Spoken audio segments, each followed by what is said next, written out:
Hey team, welcome back to Jigs on Twitch. Today I have a pretty cool What's the Play from Wiltron92, who's been jamming a lot of depths recently, doing really well, and came across this situation where he put on Twitter, what's the play? So first off, what I'm going to ask you to do is pause the video here and write in the comments what you think is the best line.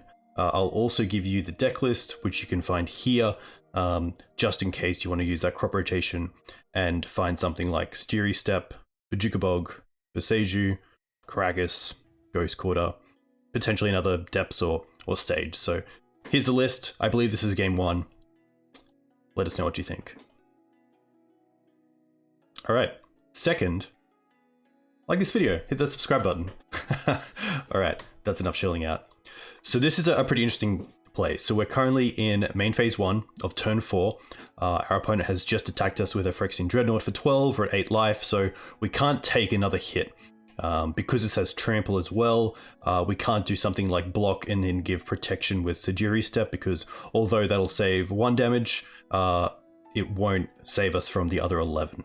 So at first glance, this looks really tough because we do have crop rotation, which can go and get Ghost Quarter, which is really nice. So that gives us some interaction with Karakas.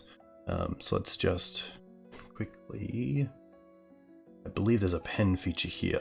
All right, so we have crop, which is really nice. So what we can do is play a land, probably Mana Confluence, because it gives us access to green mana without having to use the Lotus Petal. And then what we can do here is actually attack. Now, if we attack, best case is no blocks, our opponent goes to 18 life, because the Hushbringer does have lifelink. So an attacking or blocking Hushbringer, blocking the Dark Depths, does put them up to 21, which is pretty relevant because it's a full new turn that they get. So what we can do is attack, and even if they double block to try to kill the Hexmage, we can deal first strike to the Hushbringer, kill it, and then use one of our mana for Dismember on the rogue token if needed. That way they lose the Hushbringer, which is quite nice. Attacking without using Dismember pre-combat might incentivize them to double block, which for us works out pretty well. Because to be fair, losing 4 life and going to 4 isn't too much different to being at 8 life with the Phyrexian Dreadnought already in play.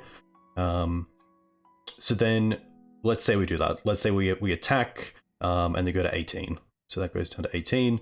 And then we have access to Mana Confluence, 3 mana here, 2 for the combo, and obviously stage to tap. So I'm not really wanting to use any of this mana otherwise. And then we do have Petal left over in case we want to use Dismember on, say, the Hushbringer. So we'll have a tapped Hexmage, we'll have crop rotation mana open, and then I think we pass turn. And this is where it gets really tricky because we can't really play around another Wasteland. We can't play around something like a Swords to Plowshares because we need this crop rotation to get rid of the Karakas. So my initial line was, the way we play around the Wasteland is by having double interaction. And by that I mean that we have, if we go for the combo with stage, our opponent lets the stage ability resolve, we now have a Dark Depths with 0 counters on it, and then they Wasteland this. We can then use Hexmage to target this Dark Depths as well to kind of trigger the Dark Depths again and play around the Wasteland.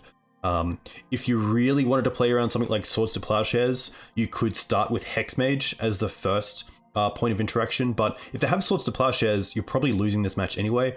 The only reason to go for Hexmage first to keep a Swords to Plowshares in their hand for the Dark Depths is to buy some time against this Dreadnought. Because you might not have great outs otherwise. You do already have a stage, so by drawing into something like another crop rotation, you could potentially get there in time before they can beat you down again with the Dreadnought. But yeah, quickly looking at this, if we go for the combo, then they have Wasteland, but then we can just go for it again, thankfully. But of course, they have this Karakas. So we kind of need to get rid of the Karakas first by either having Mana Confluence in play and trading Mana Confluence away for Ghost Quarter, and then Ghost Quartering the Karakas. But the issue with this line is that if we trade Mana Confluence for Ghost Quarter the Karakas, what they can then do with the Ghost Quarter ability on the stack is Wasteland our Dark Depths, because then that forces us to go for the combo while they still have the Karakas in play. So crop rotation for Ghost Quarter to take out the Karakas doesn't actually get us there unless our opponent doesn't see that line of wastelanding the Dark Depths with the Karakas still in play.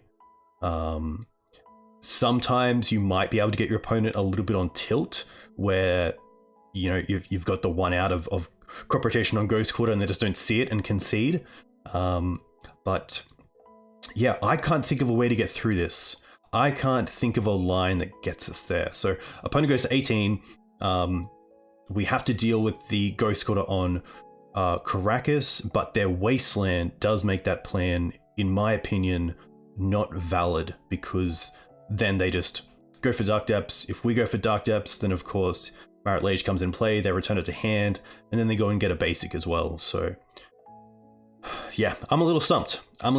And maybe I've missed something, but if you have a line, definitely let me know in the comments. I'd love to know. I didn't actually look at any of the comments on Wiltron's Twitter to try to go into this unbiased, but yeah, I just couldn't find a way, even though we can beat the Wasteland thanks to Hexmage and Stage, giving us 2 ways to make the 2020, I couldn't think of a way to beat the Karakas because of the Wasteland. Like, even on our turn, if we Mana Confluence crop rotate for the Karakas, so they don't have it on their turn, they can still do the Wasteland line. Yeah, it's really tough, and I'm not too sure how we get there. So let me know. Hope you enjoyed this. If you do like this content, nice and quick, let me know, and I'll hopefully do some more in the future. Cheers.